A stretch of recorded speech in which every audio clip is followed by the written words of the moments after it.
I-94 intersection. We see it on the roads. Alexa, show me my calendar. And in our homes. But as we seem to be trusting computers to do more.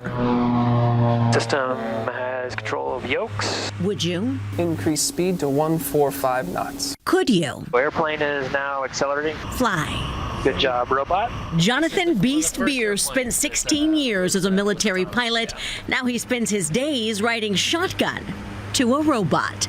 I know I'm testing myself out of a job, but I think it's for the better. As fully autonomous flights are already in the air. This is the future of technology, so either get on board or get left behind. Beers is a test pilot for Merlin Labs, a Boston startup company testing autonomous flight technology thousands of feet above the Mojave Desert in Southern California. What we're building at Merlin truly is the world's most experienced, capable, most flexible pilot. Matt George is the company's founder and CEO. Our system in the future will be able to be the sole occupant of that aircraft, enabling that aircraft to fly fully autonomously without a person aboard. Meet George Jetson! But that true Jetsons lifestyle is not what the company is focused on first. We think that the technology takes place with cargo first.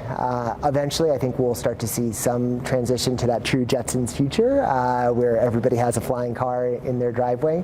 But we think there's a pretty long progression. The flight plan to autonomy is moving very quickly. Merlin Labs was just founded in 2018. Bierce came on board a few months later. All right, you ready for a little bit of G's? They first installed their software on this experimental canard. We used this so that we could fly engineers in it as well, so that they could see their code running on the airplane. From the canard to the Long Easy to the King Air, flight after flight after flight, tweaking and teaching the Merlin flight control system to eventually fly itself. I'm seeing so many gadgets and gizmos. How is a computer going to know which one to push or how to communicate with the tower? It is using what's called an onboard inertial navigation system, and it's sensing accelerations on the airplane.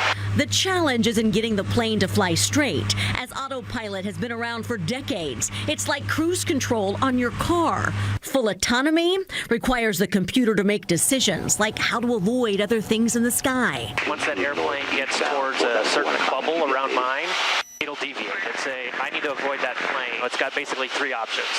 I can climb, I can descend, or I can turn. Right now, they have planes flying from takeoff to touchdown on their own. Look, Ma, no hands.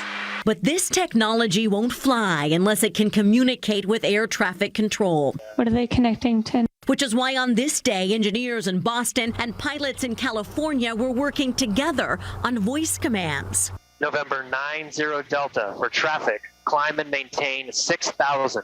And although the computer listened to Beers, it did not take my commands. November 90 Delta, increase speed 145 knots. So they diverted to Plan B, a text message, yet another safety option in the event of failure. So we always have a backup in case the system doesn't work. And although Merlin Labs isn't the only tech bird in the flock, it is leading the formation.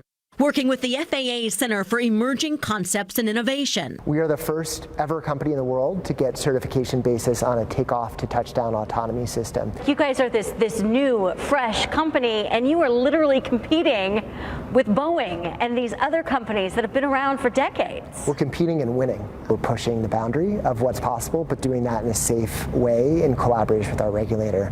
But yeah, we're coming for them. Merlin Labs is building software to be installed on any existing plane, meaning companies won't have to buy a new fleet just to use it. It already signed its first contract with Ameriflight to install its program on cargo planes scheduled for takeoff in 2023. Enabling e-commerce purchases to be able to move around the country autonomously. So you'll still have a safety pilot aboard, just like with autonomous vehicles where there's still a safety driver aboard.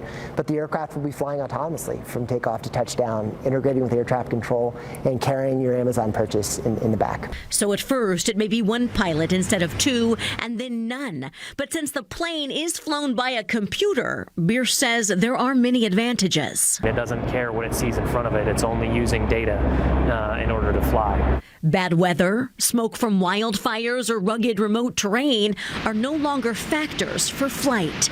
If it saves people's lives and saves assets in the long run, then awesome. That's why I'm I'm here. But convincing consumers to get on board, even in theory, may not be as easy.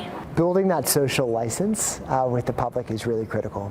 It's time, trust, and lots of repetitions. By those small incremental steps is how you fundamentally change something as large as the World's Air Network. A task as big as the blue. But with new technology giving us wings, we may all be a little closer to touching the sky. I had so many questions to ask, but now I'm just mesmerized. Yeah, the joy of flight. For CBS Saturday Morning, Joy Benedict, Mojave, California.